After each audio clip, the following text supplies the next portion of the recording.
Happy Friday. Happy Friday. Happy coffee talk. Cheers, Kayla.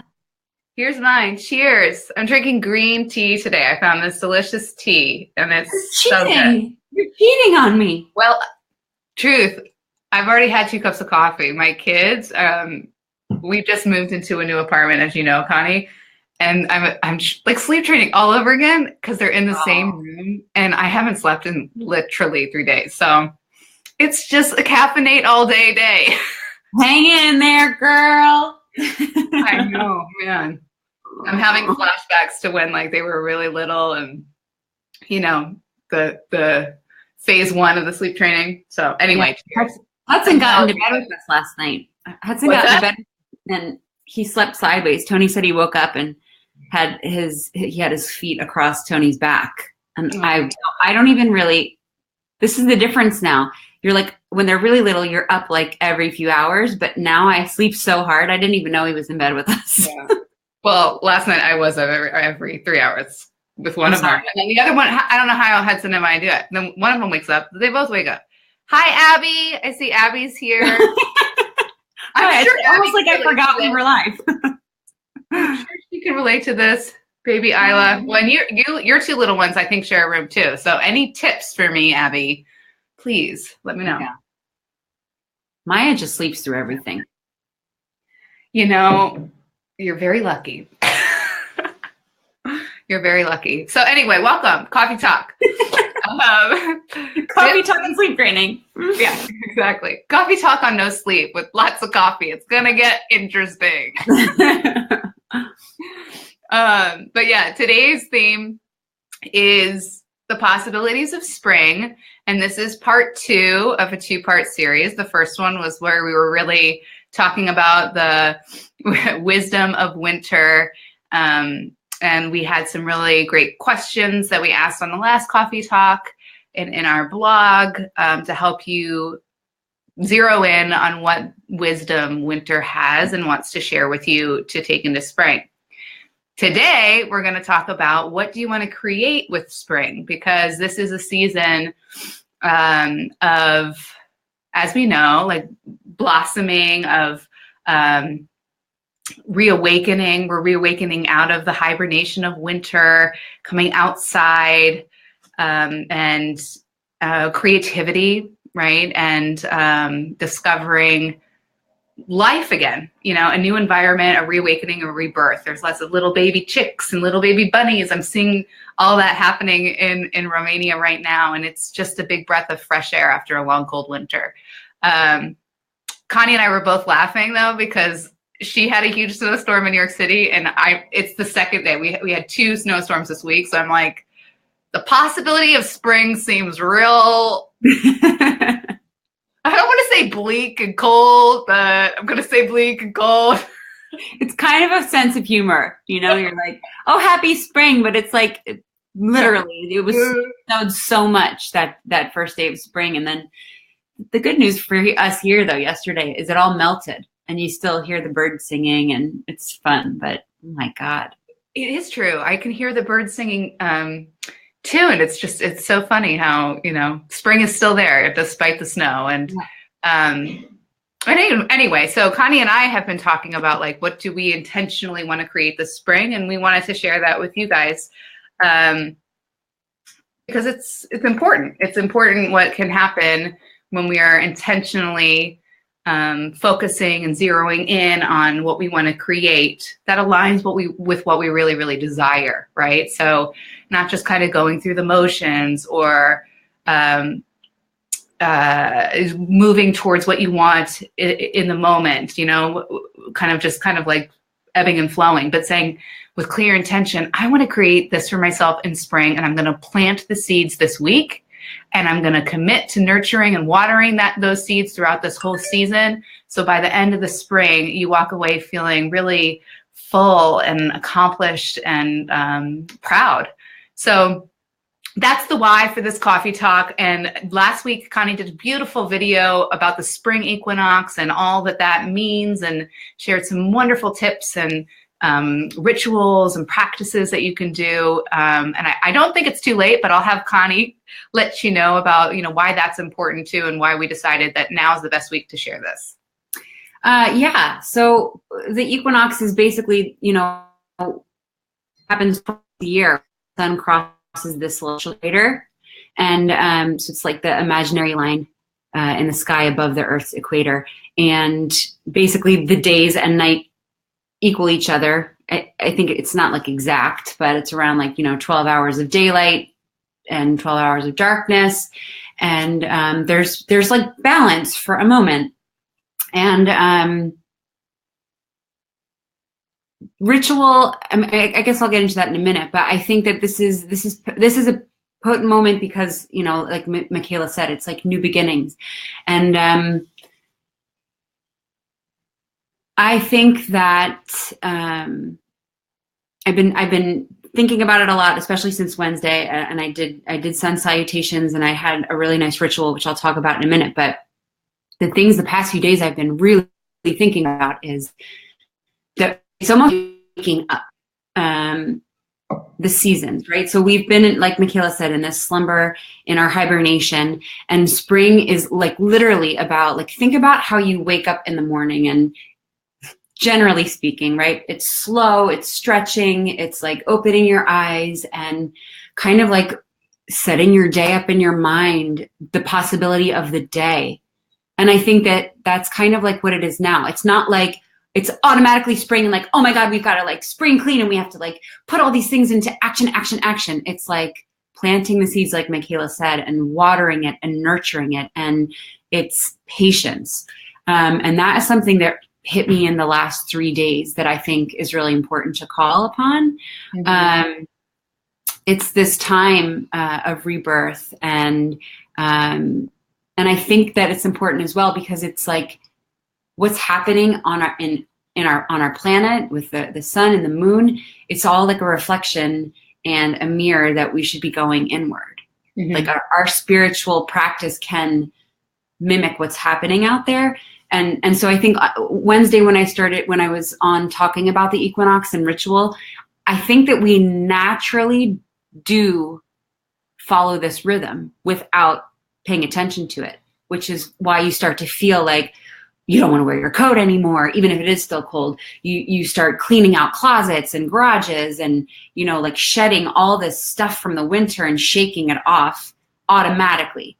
So I think that the power comes in paying attention and being very specific with the energy behind things. So, the ritual could be if you're cleaning out your closet. My Auntie Morella watched the video and she emailed me and said it made her feel so good, and she was cleaning out her cupboards. Like, put music on, call your girlfriend's FaceTime, clean out your closet, or like whatever it is that you're doing, but put some more excitement into it and make it because you're energizing your space and your intention. If it is like writing out what you want, which is what we'll get into in a little bit with Michaela. I think that there's so much power in that, and then boom, summer happens, the solstice happens, and we can reconvene and talk about how we're like really putting that into action if it's not already happening. Yeah. Did I cover it? Is that? Yeah. No, I thought that was great. I also think that we talk a lot about in that blog that like with each season, it's like you literally are wiping the slate clean. Like you have a fresh canvas. And I think that calls upon that same thing, Connie, of like cleaning house, right? Like cleaning the clutter and preparing, your environment to be that clean slate too. And I also just had this thought of like, it's the same kind of thing as like the nesting when you're pregnant, right? It's that same kind of, I remember being like, I'm not doing it. And then I was like, as I was nesting, Yeah. But how powerful we become when we're aware of actually what we're doing and then set an intention so that all of that natural biological energy anyway, we channel it in a specific way. It's amazing what could happen. And use it. Totally. Bye, Abby. We love you. Abby. Give the kids a kiss. Wait, one more thing I want to say about that. So we're doing all this spring cleaning and wiping the slate clean, but we really, I think can be doing that in our spiritual practice. Yeah. So whatever that means for you, you know, if it's going to church and connecting with your community, praying, meditating, I think this is a really good time. In my yoga studies, the spring and the fall are the perfect time to take up a new practice. Mm-hmm. So, you know, there's that. I think that we take advantage of that in this moment. Yeah, I love that. I also know Mercury retrograde is next week. And so I know here's the thing though, I've been reading more about it because I'm one of those people that's like, don't do anything during, you know, I don't want, but as I was reading it, it's like, it's actually, you know, all of the things that can go wrong are usually like in the external things, but it's also a really powerful time to go inward and to do the reflecting that we're going to ask you guys to do. So I think that could be a really beautiful thing about this Mercury retrograde, you know, and using that energy that I think is very kinetic, like out external things, travel issues, technology issues, right? Let's go inward and reverse that. So, okay, great. So what we are going to talk about now are what those questions are, okay? And again, why we chose these questions is because they're an opportunity for you to get super specific on one thing that you want to create with the spring season. And some of you might watch this and be like a deer in the headlights, like, I don't know, what's the one thing? I don't know. Or like me, I'm a person with many ideas. You could have 1,000 ideas and feel overwhelmed by that. But the most important thing that I want to say is whenever we do a lot of these questions, all right? These are kind of like taking coaching principles and putting them in easy questions that you can ask yourself and sit with and journal with to get you very specific and set a very clear intention and put some goals behind it so that you are creating it intentionally and in alignment with who you are, which is your essence, which is what Connie and I talk a lot about. So I invite you, before you do these questions, to get into a grounded, opening energy. So whether that's taking and going exercising or meditating or taking a nice bath, or maybe you want to do these questions as partner work and invite a friend over and sit on the couch together and kind of share with each other, and then you can hold each other accountable, which I think would be really beautiful. So lots of ways to do this, but most importantly is when you are sitting with the questions, you have time, you have your own space, you have quiet, and you are coming from a grounded space. So question number 1 is, what thing or experience would you like to create for yourself this spring? And this is not something for your family or your friends or your boss. It's something that will feel really good to you and really in alignment with who you are. Now, it could be something that is specific, like I want to do that 6-mile race. Or it could be something more experiential. I really want to feel more peaceful and present this spring.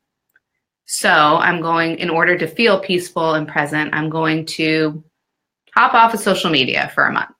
Okay? Those are just 2 examples of specific tangible goal and an experiential desire that you have. Question number 2, how would this creation or new experience make you feel? Okay, if you invited this in, if you created this thing, how would you feel then? Number 3, what belief or thought might you need to let go of to invite in this new experience? Okay, so an example of that, I want to have more peace, so I'm going to take a break off social media. A belief that might be that I might need to let go of to make that happen is I only know how to I can only connect with my friends through social media. If I don't have social media, I won't feel connected anymore. Okay, just an example. Question number 4, what belief or thought might you need to invite in to support this creation or this new experience? Using that social media example, it could be, I am choosing to connect to my friends through FaceTime, or I'm going to write letters. Why not? That would feel really great. So a new idea or a new belief or a new thought that supports what you want to create. Question 5, what actions do I need to support this creation? Okay, So what steps, small steps, okay? We don't want to do huge, big things because that can be scary. Little baby turtle steps. What steps can I take towards creating this desire or have this experience or this thing? And as Connie said, what you're going to want to do, it's going to be something that you're going to nurture every day you wake up, right? And it's small steps that feel good, that feel tangible, that feel uplifting, and all in support of this thing that you want to create. So again, you might hear those questions and be like, this is too overwhelming. That's too much. Okay, good. We have them all down on a blog. Take the blog, write down the questions, take them to your sacred space, take them to your bath, take them to your walk, really sit with them and play with them. And share with us what is the one thing that you want to create, because we would really love to know. So those are the questions. Connie, did anything come up for you when you were listening to that?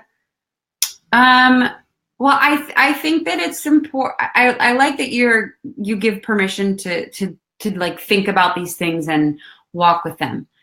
But I really think that I think there's power in writing them down. Oh, yeah.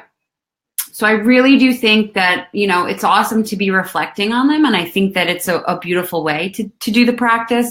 But I think that there's so much, like I love that you suggested like the bath or, whatever it is that where you feel like you can kind of like let your hair down, take a breath and write and really reflect. I think that you're going to really get excited about repeating this goal in your heart when it's out there. And I also love that, you say to take this in with a friend, or I think even your partner, what do you guys want to create together as a couple? If you have a significant other, I think that that's also a really cool exercise too. Tony and I talk a lot about what we want to do with vacations and things like this. And I keep finding that we're scheduling things last. We sat down at the beginning of the year and we were like, this is what we want to do as a family. And we started, or as a couple, and we started already like planning those things out. And it felt really good and exciting to have something to look forward to that we created together, I love it.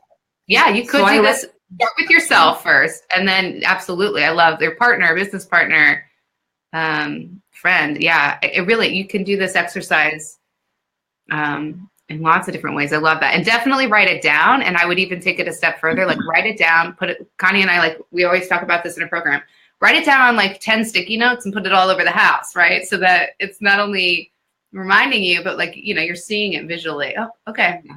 What am I going to do today in support of that? Yeah. But yeah, you're right. Definitely start with yourself. Go within, for sure. Yeah, this is a great exercise. Do you know yet what you're going to create, Connie, for yourself this spring? Well, here's the problem. I'm the one walking around thinking about it. So I'm going to write. I need to write it down because you get specific. But, I've been spending the last few weeks really taking care of myself and reflecting and meditating. And, the one thing that I will continue with is my meditation. And, it's been since probably October that I've been meditating every day. And I really notice a difference. And it's easy to fall off the wagon with kids. It's easy to fall off the wagon without kids, but I let my kids be an excuse because I'm so tired all the time. But gosh, when you start your day or finish your day with a meditation and taking care of yourself, I think that I'm just more gentle with myself and loving. So that's definitely something I want to keep creating, but I'll post after I write today. Okay. All right. How about you? Have you written already? Well, you know me. I'm still on my top 5. Connie. Okay, full disclosure, Emaya Circle. I am like an idea girl. And Connie and I were joking this week because I just sent Connie like so many ideas. And we were laughing because I called myself out. And she was like, "You really are. It's such a great thing." And I was like, the funny part is I'm scaling back. I'm not sharing with you all of my ideas. Try living in my brain. No, I love that. I love that about you. It just comes to you. I'm like, oh my God, I don't know. I gotta like move through the weeds of my brain to get I don't think so. You help me zero in on the most powerful ones and help me stay focused. So I love that. No, I think for me, I think it's like a morning practice again. You know what I mean? I've been doing it, but I haven't been doing it. I've been meditating where I haven't been meshing. I've been separating the meditation and the yoga, and my yoga has fallen off in the last like 2 weeks. I'm just doing it like 2 to 3 days a week. I think it was most. So what I want to create a stronger morning practice that I'm doing it at the same time every day, because I know that if it's the same time every morning in particular, like just like you said, it starts my day from a really lovely place, and I'm more likely to commit to it. So that's my thing that I'm going to plant. And you know what? I've just been reminded. I think writing out your morning practice helps you stick to it. If you know, like if you're like if you do like a 40-day practice, if you write out, I've also started chanting again. I didn't tell you that. I started a new 40-day practice on Wednesday, and I'm working on some new mantras, some old mantras, and if you're writing these things down, I'm gonna wake up, I'm gonna do 5 minutes of meditation, I'm gonna chant, I'm gonna move my body, even if it's through like a few sun salutations, and that's it. That's all you do. It's not like it has to be this like hour and a half practice. It can be really, but writing it down helps you stick to it. It's true. And this is all stuff that we talk about in our 40-day program too. So the importance of it is it's really powerful. And when I don't do it, and what I'm now learning is I'm not separating it anymore. For me, like to me, it's just not as powerful. I think there's really something magical about moving my body and right after jumping in my meditation. Yeah. So yeah. Good. I think that's it. All right. Oh, hold on. So we want to know from you guys, what topics of coffee talk do you want? What kind of things do you want to talk about? We want to talk about what you want to hear and the things that are going on with you, how we can be of best of help. And we want to like lighten it up a little bit. These have been really great coffee talks, but we like to have fun too. So we were thinking for the next coffee talk that we would do the 10 questions you most want to know about Connie and Michaela. So Connie, I'm going to ask Connie the 10 questions you want to know.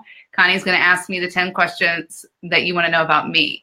So we want you to ask us those 10 questions, and we will put each other on the spot, and we will answer them on the next coffee talk.